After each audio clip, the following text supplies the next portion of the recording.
கரூர்ல இன்னைக்கு நடந்த டிவிகே மீட்டிங்ல 31 பேர் இறந்துட்டாங்க. இன்னும் 51 பேர் வந்து பார்த்தீங்கன்னா சிகிச்சை பெற்று வந்துட்டு இருக்காங்க. ஒரு நியூஸ் நான் பார்த்தோம். அதை பார்க்கும்போது ரொம்ப கஷ்டமா இருந்துச்சு. ஸோ அந்த உயிரிழப்புக்கெல்லாம் யாரு காரணம்? யார் பதில் சொல்லுவாங்கன்னு பார்த்தீங்கன்னா, அது ஒரு மிகப்பெரிய டிபேட்டா ஆன்லைன்ல பேசிட்டு இருக்காங்க. அதை விடுங்க. ஸோ நமக்கு ஒரு பேசிக்கா தோன்றது என்ன அப்படின்னா, எல்லா கட்சியும் மீட்டிங் நடத்துது. எல்லா கட்சியும் பொதுக்கூட்டம் நடத்துது.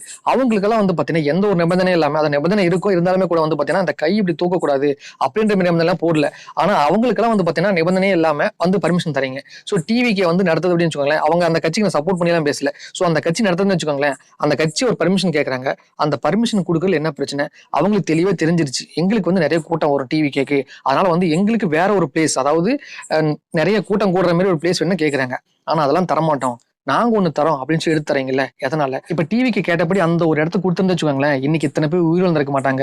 அது மட்டும் இல்லாம குழந்தைங்கள எத்தனை குழந்தைங்க தெரியுமா? 4 குழந்தைங்க கிட்ட வந்து உயிரிழந்திருக்காங்க. இதெல்லாம் பார்க்கும்போது ரொம்ப கஷ்டமா இருக்கு. சோ எனக்கு ஒரு விஷயம் என்ன அப்படின்னா, நீங்க வந்து அரசியல் சண்டை போடுங்க, என்னமோ பண்ணுங்க. ஆனா இருந்தாலும் பொதுமக்களோட உயிர் விளையாடாதீங்க. ஏன் அப்படின்னா, அங்க டிவிக்கு வந்து நல்லா தெளிவா சொல்லியிருக்காங்க. எங்களுக்கு கூட்டம் கூடும், அந்த ஒரு பிளேஸ் வேணும் அப்படின்னு. அந்த ஒரு இடத்த குடுத்திருந்தா இன்னைக்கு கண்டிப்பா இவ்வளவு அசம்பாவிதம் நடந்திருக்காது. ஏன்னா எத்தனை பேர் உயிரிழந்திருக்க மாட்டாங்க. சோ அவங்க எல்லாம் இன்னைக்கு பத்திரமா வீட்டுக்கு போயிருப்பாங்க. சோ எத்தனை பேர் தெரியுமா? அந்த ஹாஸ்பிட்டல்ல கத்துறது பார்க்கும்போது அவ்வளவு கஷ்டமா இருக்குங்க. இன்னமும் அரசியல் லாபத்துக்காக எத்தனை உயிரை கொல்ல போறாங்கன்னு தெரியல. சோ மக்களாகிய நாம தான் நம்ம உயிரை பத்திரமா பாத்துக்கணும்னு நான் நினைக்கிறேன். நீங்க என்ன நினைக்கிறீங்க?